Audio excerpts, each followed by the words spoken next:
Oh man, I'm about to start my second turn here and I noticed I missed part of the setup. 10 of these Ayubit castles have to be flipped over to their reduced side at this setup.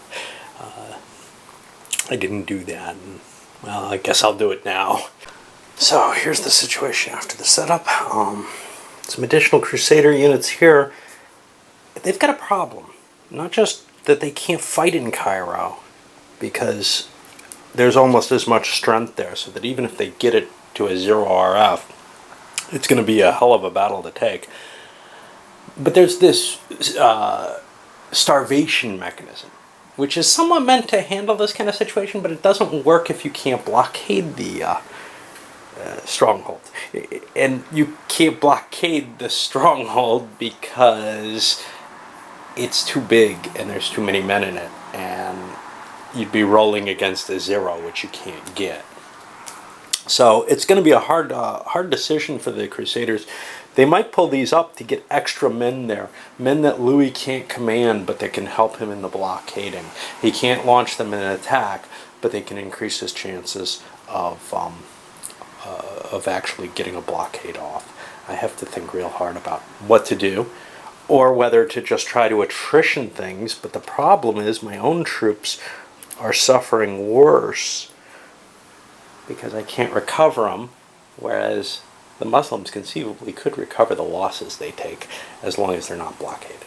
Well, the Christians had a number of siege cards that were useful, and we got some replenishment cards here.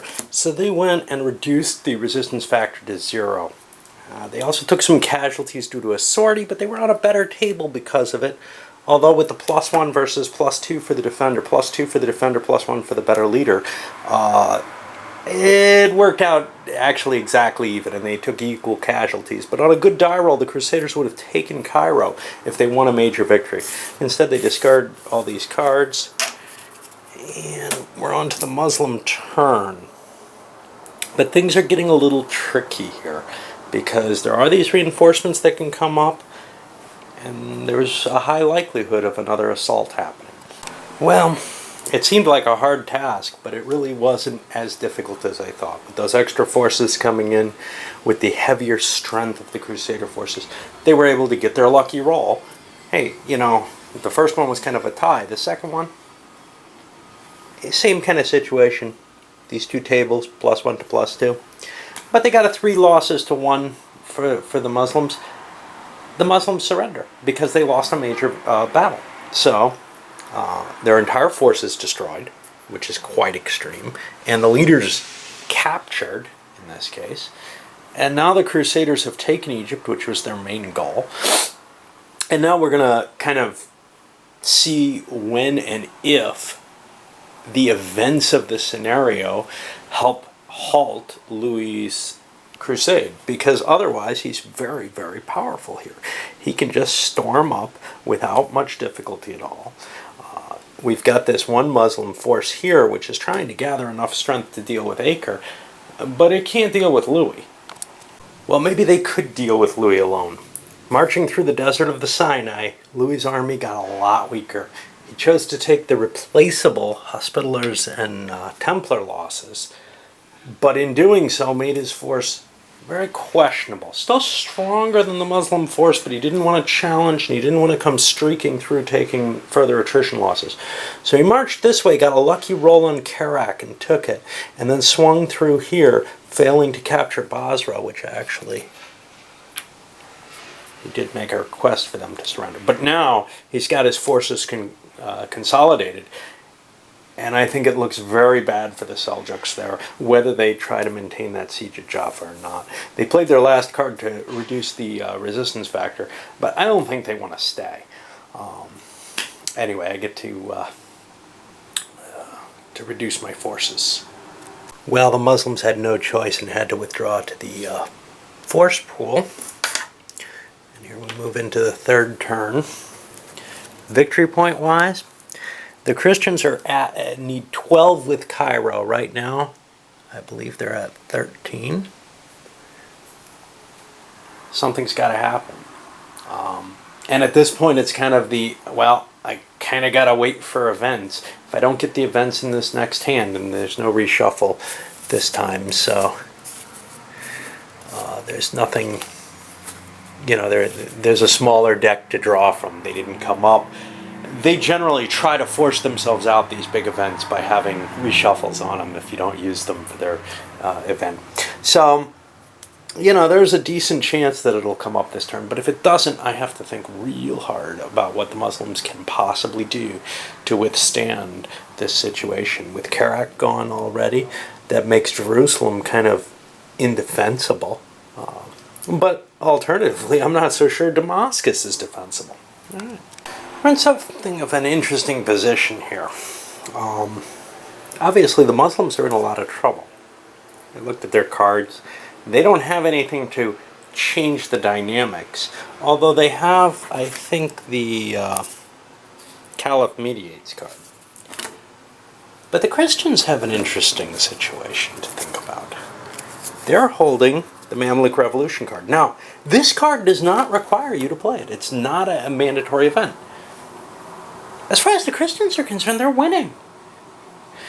Triggering this event, yes, it would bring them an ally of the Mamluks with a couple of castles and possibly some troops, but it also brings an automatic Baibars into the game, and he's a very good leader. And it's possible that the Ibiads could gain the Mamluks as an ally that way. That would cause a lot of trouble down in the Cairo area.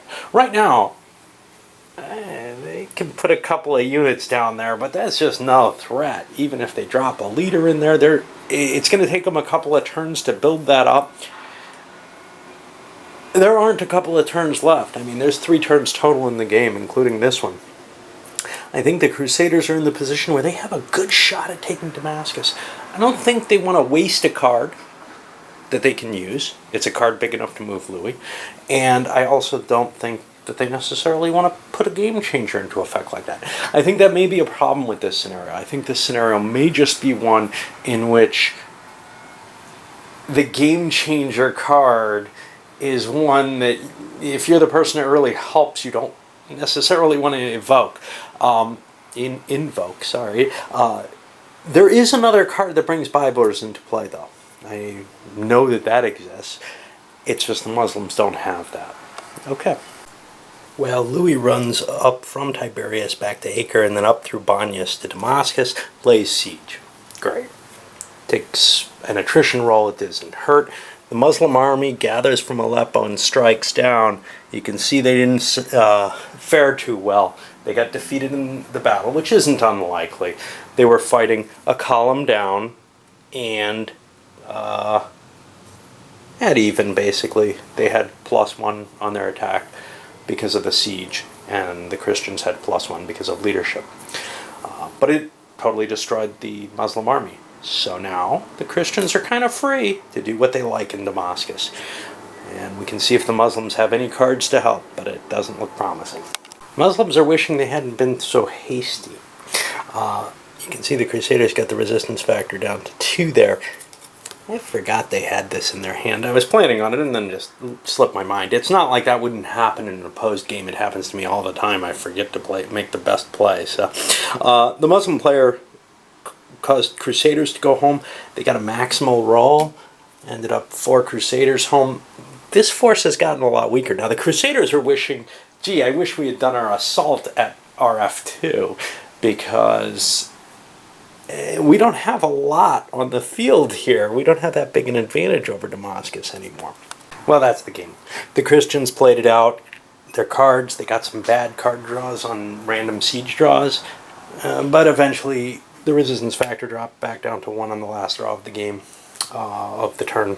Well, both. And, instead of trying to move forces forward to improve their attack, they just kept drawing for the siege cards. And it was probably a bad move, especially what was definitely a bad move by them was they had, some of these were random draws, they had a Crusaders Arrive type card, which would have given them 2 fresh Crusader units coming in to that siege. That almost guaranteed a victory as long as they got the resistance factor down around 2. But at 1, they had a slight edge, 1 table. Well, Actually, it was about even. They were on adjacent tables, but the Muslims were at +2, the Christians at +1. Both rolled well, but this table generates double 2-point losses much quicker than the 1-2 table does, even with that switch. Damascus fell. It's game over. This one is a particularly weird scenario. I found the Muslims feeling completely helpless without being able to trigger those cards. I'm going to take a look for how Bybor comes in. We had one of the cards show up here, Death of Ayub, which brings Turan Shah 226 into play. And this one actually, unlike some of the others, has the Christians had this in their hand. They didn't have to play it. This has